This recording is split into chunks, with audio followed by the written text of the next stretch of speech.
நம்ம கஷ்டம் நமக்கு. டேய், நான் அனுபவத்துல சொல்றேன்டா. குடிச்சா கஷ்டத்தை கொஞ்ச நேரத்துக்கு மறக்கலாம், ஆனா கஷ்டம் முடியாது. தெளிஞ்ச உடனே தலைவலியோட சேர்ந்து அதுவும் திரும்ப வந்துரும்டா. நேத்து விஷயத்துல நானும் உன்னை சந்தேகப்பட்டு பேசிட்டேன். உன் மனசு எவ்வளவு கஷ்டப்பட்டிருக்குன்னு எனக்கு தெரியும்டா. சாரி டேய், அதான் நேத்தே பேசி முடிச்சிட்டோம்டா. அதுக்கு திரும்ப திரும்ப பேசிட்டு இருக்கிற உருடா. இல்லடா, இருந்தாலும் உன்னை ஹர்ட் பண்ணிருக்கேன். கண்டிப்பா நீ ஃபீல் பண்ணிருப்பல்ல. எனக்கு புரிஞ்சிட்டதும் இல்லை, ஆனா அப்பாவுக்கு அப்புறம் எனக்கு புரிஞ்சிட்டது நீதான். எல்லா நேரத்திலயும் எனக்கு சப்போர்ட்டா இருந்திருக்கு. என் மேல பழி விழுந்தா கூட முத்து அப்படி செய்ய மாட்டேன்னு நீ சொல்லு. ஆனா நீ இப்படி பேசுறப்போ மனசு கொஞ்சம் சங்கடமாயிடுச்சுடா. டேய், நான் ஏன் அப்படி நடந்துக்கிட்டேன்னு எனக்கே தெரியலடா. ஒரே கில்ட்டியா இருக்கு. அதனாலதான் இதை செஞ்சு உனக்கு எடுத்துட்டு வந்தேன். நீ இதை சாப்பிட்டா என்னை மன்னிச்சிட்டேன்னு அர்த்தம்.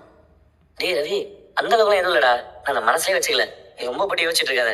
அடுத்த ஜென்மமும் நீ இருக்கன்னு தெரியாதுடா. அப்படியே இருந்தாலும் இதே மாதிரி நம்ம அண்ணன் தம்பியா பிறப்போமான்னு தெரியாது. இருக்கிறப்ப இந்த வாழ்க்கையை சரியா சந்தோஷமாகணும், அவ்வளவுதான்.